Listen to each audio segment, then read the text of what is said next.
Olá, meus caros amigos do programa Segurança na TV, pela TV das Artes. Estamos aqui hoje na Secretaria de Segurança Pública e no comando da GCM, entrevistando o novo comandante-geral da GCM, Oliveira.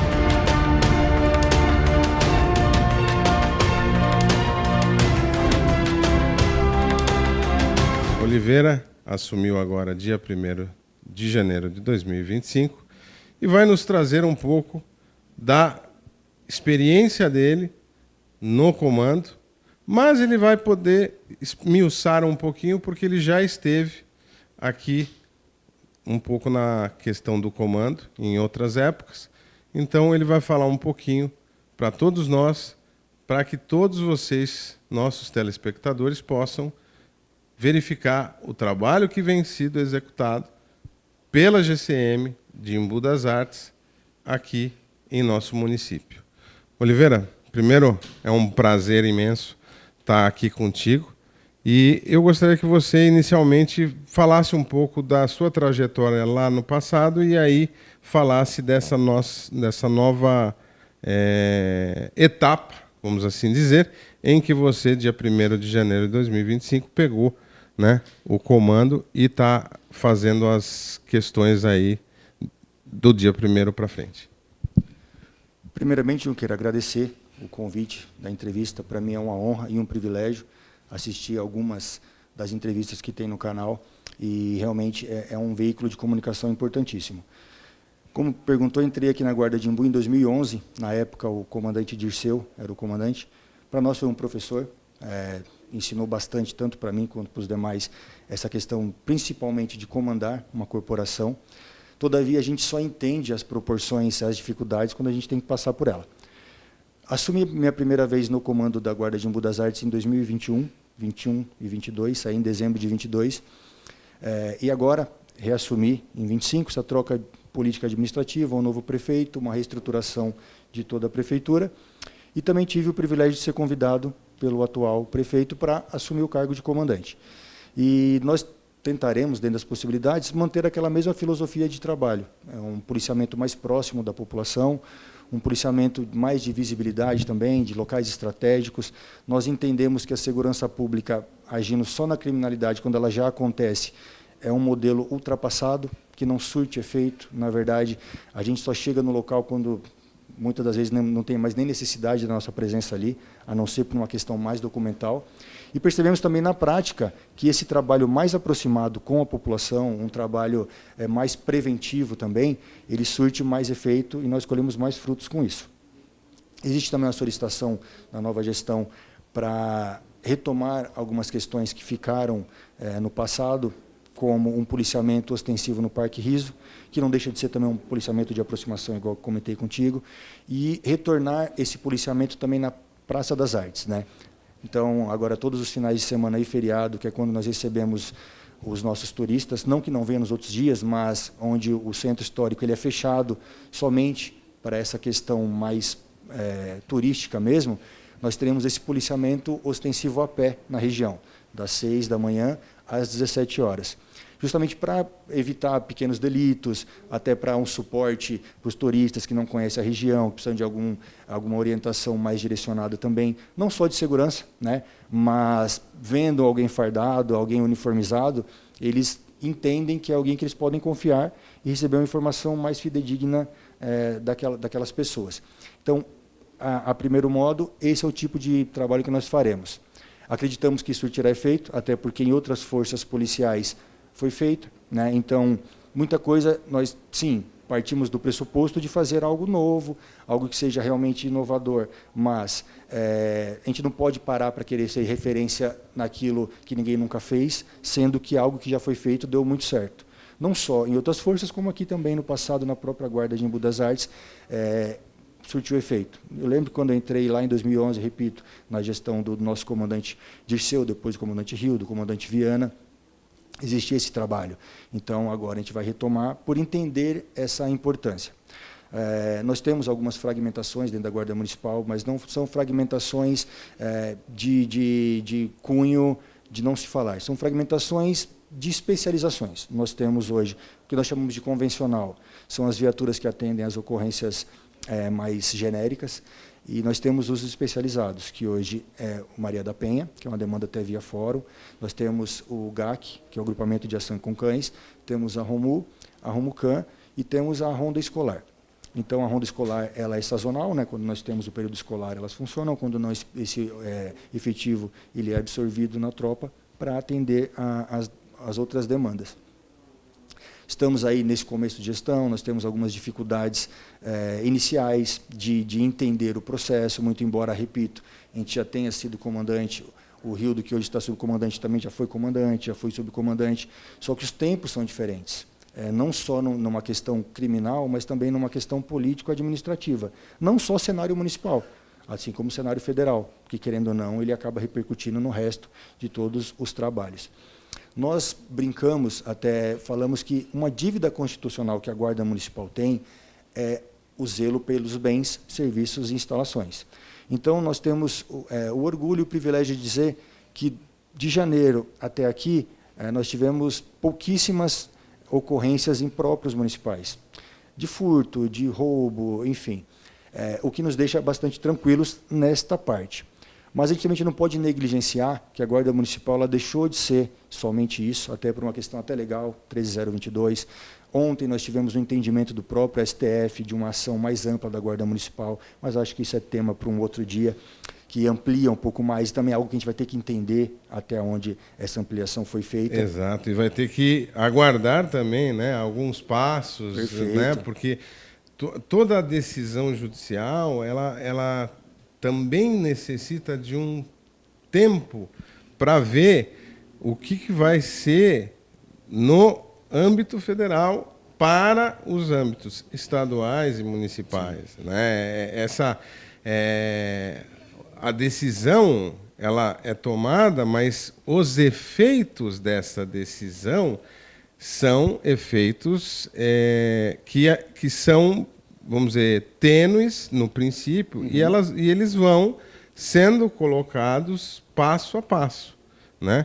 Você falou das especialidades, você falou uma questão muito importante, que é a questão do preventivo, né? Que é uma coisa que a população, às vezes, tem uma certa dificuldade. Por que aquela viatura está ali? Ou por que aquelas pessoas estão andando a pé, como você citou? Né? O que está acontecendo? Está acontecendo alguma coisa. E não. A questão que a população e nossos internautas precisam entender é que, às vezes, o papel não é que algo aconteceu, mas é exatamente o evitar que algo venha a ocorrer. Né? O ser humano é muito visual. Né? E o fato desta postura preventiva do GCM fardado, andando a pé, ou mesmo de carro, ou mesmo uma viatura parada, ou mesmo a viatura móvel, né? Dá uma sensação a quem não deseja, né, que aquela viatura ou aquela instituição lá esteja, o receio de praticar o que ela estava pensando em fazer. Perfeito. Eu queria que você falasse um pouco disso, porque isso é muito importante e muito interessante para as pessoas, porque as pessoas, quando às vezes me abordam, falam: o que está acontecendo? Às vezes não está acontecendo nada, né? Apenas, então, somente a presença de um GCM e mais nada. Né? Mas o ser humano, de uma certa maneira, ele vê uma viatura, alguma coisa está acontecendo. Sim. Eu queria que você falasse um pouco disso. É justamente por nós conversamos no começo da entrevista, na verdade, que eu explanei. Existe ainda aquela cultura da presença da segurança pública, seja Guarda Municipal, Polícia Militar, Polícia Civil, estar no local porque aconteceu algo. Então, essa filosofia de trabalho ela foi praticada a nível Brasil há muitos anos. Então, vamos tirar de 64 a 86 o período ou militar ou ditadura, enfim, como as pessoas quiserem classificar esse período, era uma questão de 86 para frente, era trabalhado assim. Então, eu esperava o crime acontecer, aí tinha a ligação para o 190 ou para o 153, pagava-se essa ocorrência, a viatura era deslocada para aquele local. Então, alguns estudos foram feitos. Na verdade, uma metodologia japonesa foi trazida para o Brasil, implantada primeiramente na Polícia Militar, o que é natural em âmbito nacional, porque é a polícia ostensiva que tem um número maior no que tange efetivo e até mesmo numa atuação maior em cenário nacional. E foi feito lá, que chamava-se Polícia Comunitária, entenderam isso, que a necessidade de eu prevenir esses delitos. Como que nós trabalhamos hoje? Nós fazemos uma operação que chama Operação Embu Mais Seguro. Então, nós destinamos algumas equipes para estarem fazendo ponto de visibilidade. Uns chamam de estreitamento de via, outros chamam de bloqueio, mas, na verdade, nós chamamos de visibilidade, nos pontos que, neste momento, nós temos maior índice de cadastro de ocorrência. Por que eu friso o cadastro de ocorrência? Tem muitas pessoas que referem, mas no meu bairro roubaram 7 vezes só o mês passado. Mas se ninguém fez BO, essa informação dificilmente chega para as forças de segurança pública. Então, nós vamos priorizar os trabalhos ostensivos nos locais, a priori, que têm maior demanda. Então, nós estamos parando esses efetivos em horários distintos, até mesmo porque, assim como nós estudamos a criminalidade, existe um estudo adverso também, de lá para cá. Nós chamamos de inteligência e contra-inteligência. Então, em pontos estratégicos e horários distintos, nós posicionamos o nosso efetivo para isso. Primeiro, para uma sensação de segurança. Pô, comandante, sensação de segurança e segurança é coisa distinta. Estudos comprovam que a presença de uma viatura por 15 minutos em uma determinada região, ela traz uma segurança para aquele local de cerca de 1h30 a 2 horas. Por que eu afirmo isso baseado nesses estudos?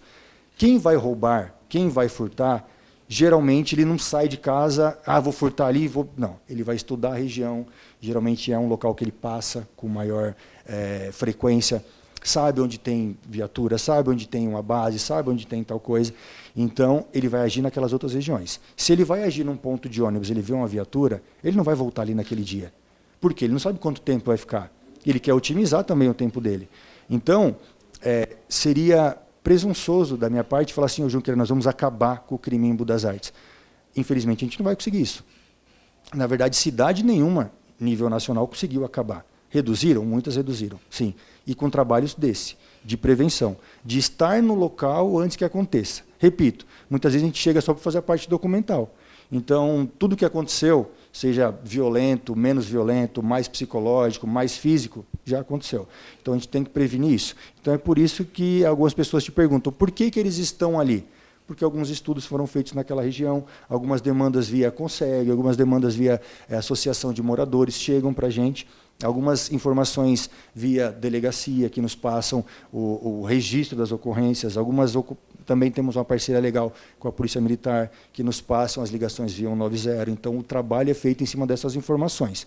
Então nós trabalhamos assim hoje, a prevenção pautada, né, na prevenção, cuidando daquilo que é nosso, por essência, mas também entendendo que não adianta eu olhar o físico, enquanto estrutura física, e a minha população, que para mim é o maior bem do município, se eu for falar bem, serviço e instalação, o maior bem que eu tenho hoje é a vida do cidadão imbuense. Então seria para mim fácil e cômodo eu falar, não, mas a Guarda Municipal só cuida disso aqui. Na verdade, já há muitos anos não. É um entendimento arcaico e um entendimento, na verdade, é muito limitado eu falar que essa é a única função da Guarda Municipal. Não sei se eu respondi a sua pergunta, mas... Não, respondeu perfeitamente. E assim, a sua agora atuação no comando, já pela segunda vez, então, ele tem algumas questões bem claras e precisas, né? Essa questão da prevenção, essa questão do patrimônio público, que, inclusive... desde já lhe parabenizo, porque eu tenho visitado alguns órgãos públicos e eu tenho visto, né, GCM mais presente, mais atuante, então já lhe parabenizo por essa ação. E com relação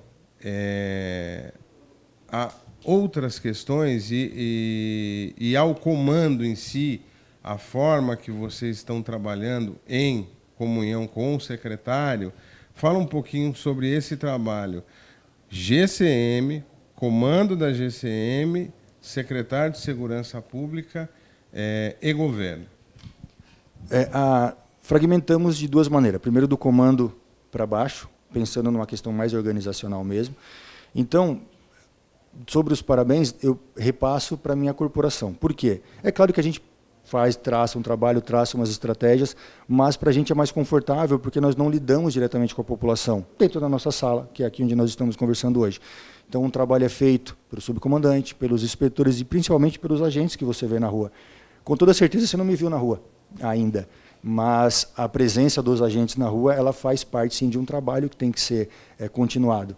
E eu repito, se lá na ponta não tivesse o mesmo comprometimento e o mesmo profissionalismo que nós temos, poderíamos traçar a melhor estratégia aqui, mas não chegaria.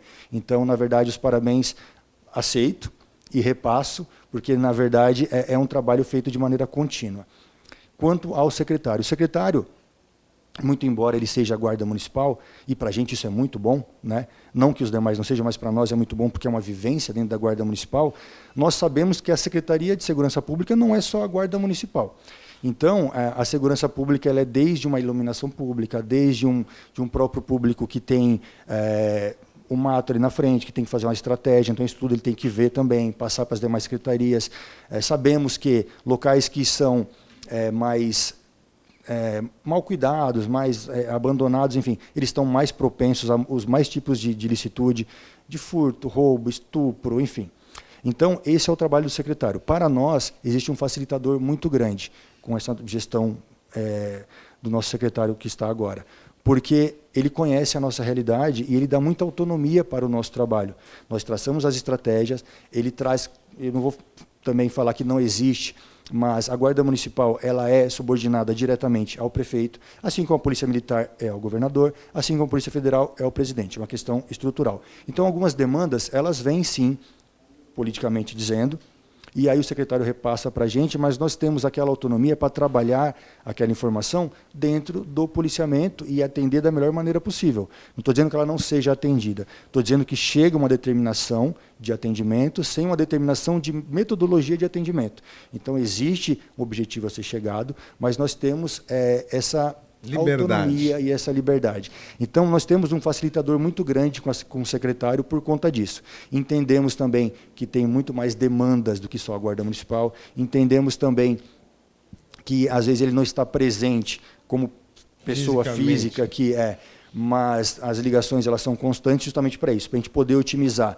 o trabalho da segurança pública enquanto operacional, o trabalho da segurança pública enquanto política. Porque, eu repito, o trabalho político ele existe. Né? Não estou falando que eu defendo a administração pública, eu defendo os interesses políticos da administração pública dentro de uma legislação feita pela Câmara Municipal. Então, aquela legislação vigente a gente tem que fazer ser aplicada. Não deixa de ser um trabalho político também. Sim. Então, essas questões vêm para nós, via secretaria, nós devolvemos para ele a aplicabilidade daquela solicitação.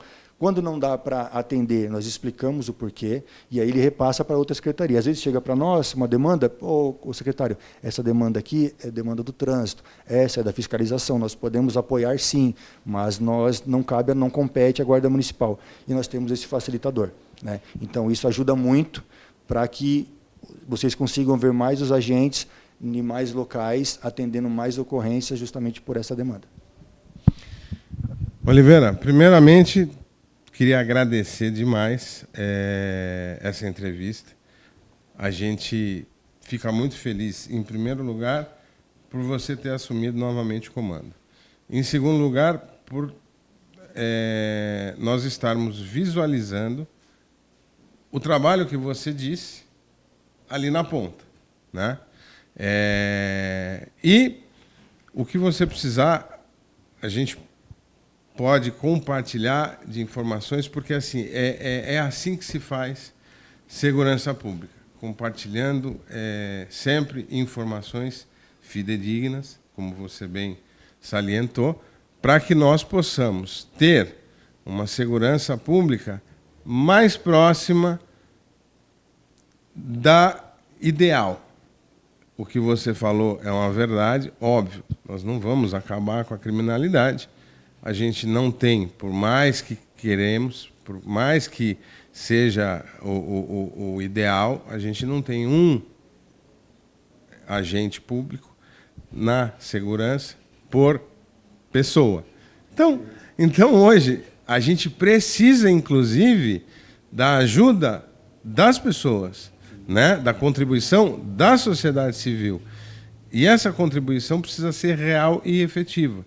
Então, primeiro eu queria agradecer demais e queria que você deixasse aí um recado, um apelo ou uma colocação para a sociedade civil, nesse sentido. No sentido de estar mais presente, participar mais dessa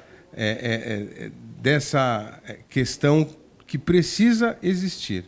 Sociedade civil, forças de segurança pública e, no caso aqui, GCM. A gente poderia até usar a parte da Constituição onde fala que a segurança é um dever de todos e uma obrigação também, na verdade. Mas vamos deixar isso um pouco de lado. Na verdade, para a população civil, a ajuda de vocês é mais importante do que alguns imaginam. Até porque quem conhece o bairro de vocês são vocês. Estou em Budas Artes trabalhando há 14 anos, alguns estão aqui há 22 anos. É indiscutível que nós conhecemos fisicamente todos os bairros, mas as coisas acontecem quando nós não estamos lá. Então, essas informações elas têm que chegar quando nós não estamos lá. Porque quando nós chegamos para aqueles que são incomodados pelo barulho, o barulho é desligado. Para aqueles que se incomodam com a criminalidade, seja tráfico de drogas, seja furto, quando nós chegamos, geralmente aquilo não está acontecendo. Então, a informação de vocês para nós é muito importante. Repito, quem conhece o bairro são vocês, quem conhece a rotina do bairro são vocês. Quando acontece coisa diferente da rotina, vocês percebem antes do que nós. E o principal, existe um trabalho do Conselho aqui do Budas Artes, que chama-se Vizinhança Segura. Salvo engano esse nome, se estiver errado, vocês me desculpem. Mas por que eu digo que é muito importante? Porque quem está sendo roubado não consegue ligar. Quem liga é o vizinho, quem liga é alguém que está passando. Então, esse cuidado também com quem está do lado de vocês, entendendo a rotina do vizinho de vocês, isso não é fofoca, eu entender o que acontece com o meu vizinho. Mas se eu sei que ele chega de manhã sozinho, ele está chegando com 2 pessoas, é estranho. Então, muitas informações, muitas ocorrências que nós pegamos, que são vinculadas tanto nas redes sociais, quanto em grupo de WhatsApp, é porque as informações chegaram pela população. Dificilmente a gente vai estar passando na hora que o crime está acontecendo. Então, quando a população está realmente do lado da segurança pública, trazendo informações, trazendo para a gente subterfúgios, para que a gente possa fazer um trabalho mais aproximado, entendendo essa aproximação, entendendo que abordagens, às vezes, são necessárias. Por que eu fui abordado? Às vezes, o carro parecia com alguma característica de algum que foi denunciado, às vezes é um veículo que dificilmente passa naquele local, às vezes o vizinho ligou porque aquele carro nunca parou naquele local. Então, as abordagens elas também fazem parte da aproximação da segurança pública para com os munícipes. A gente está sempre à disposição, a gente precisa do apoio da população, sim, para as mais diversas ocorrências, das mais simples às mais complexas. Eu não lembro de nenhuma que tenha tido um desfecho proveitoso, que não tenha vindo de uma denúncia via população, seja ela inicial, seja ela de continuidade. O que é uma de continuidade? A gente pega a pessoa, mas não sabe onde ela escondeu o material, não sabe aonde que ela se esconde, não sabe para onde que ela leva. Então, as informações de continuidade também são muito importantes. Se no meio de uma ocorrência vocês identificarem que aquela pessoa é, sim, o autor, o coautor, nós temos o telefone para vocês ligarem, para vocês estarem passando essas informações. Porque hoje, Junqueira, em Budas Artes, nós temos mais de 300 mil habitantes. Muito mais, sem contar as áreas de invasão. E nós temos 215 agentes que estão nas ruas diariamente. Se eu for dividir em plantões e em equipes, infelizmente, eu não consigo chegar nem próximo a 1 a cada 50 mil, né? Pensando em atuação. Eu falo isso na população flutuante também. Se eu pego um final de semana aí, passa de 1 milhão de pessoas que circulam naquele nosso centro histórico e região de Embu das Artes. Então, se a população não nos ajudar a trabalhar mesmo, a trazer informação mesmo, fica muito complicado. E, repito, entender que, às vezes, o trânsito causado por uma ação ela é necessária, não é o intuito, mas é necessário. Às vezes, uma abordagem a você, a um parente, a um amigo, ela é necessária. É claro que a abordagem é uma coisa que a gente fala, a cortesia ela jamais vai comprometer a valentia. Não é porque eu tenho que abordar que eu não tenho que ser educado. Então, mesmo para isso, nós precisamos da ajuda da população. Se tiver alguma divergência, alguma informação que eles queiram trazer, a gente está sempre disposto a ouvir todos e tentar minimamente dar um retorno. do que foi feito, por que foi feito ou por que não foi feito. Eu lembro de ti lá de 2011, quando não consegue. Então, os consegues são muito importantes também para trazer essas informações para nós. Temos o do centro, temos o da periferia, então eles são atuantes e eles trazem informações muito importantes, sim. Mas, comandante, eu não faço parte de um consegue, só via consegue. Não, repito, pode ser via um 53 também, pode ser com os telefones que nós temos também para estar fazendo a denúncia. Eu vou pedir para depois, para que você deixe no link, por gentileza, porque são 3 que nós utilizamos. Então, às vezes, a população liga num, não atende, liga no outro, e liga no outro. Até nos desculpem, por de vez ou outra, demorar no atendimento, mas entendam que se eu pego um final de semana, as ligações elas extrapolam a minha capacidade de atendimento física mesmo para cadastrar aquela ocorrência. Então, é mais por uma questão de demanda mesmo. Tá? É claro que esse processo está sendo otimizado, mas, como você falou da população, peço essa paciência nesse primeiro momento. Pode ser que daqui a alguns anos, quando estiver assistindo esse vídeo, isso já tenha sido normalizado, né? E justamente só vai demonstrar que um trabalho ele foi identificado, uma necessidade, foi trabalhada e surtiu um efeito. Se não, aí daqui a alguns anos a gente conversa sobre isso também. Oliveira, primeiro, obrigado pela entrevista e qualquer coisa, a gente está à disposição. Um abraço forte a todos e nos vemos em breve.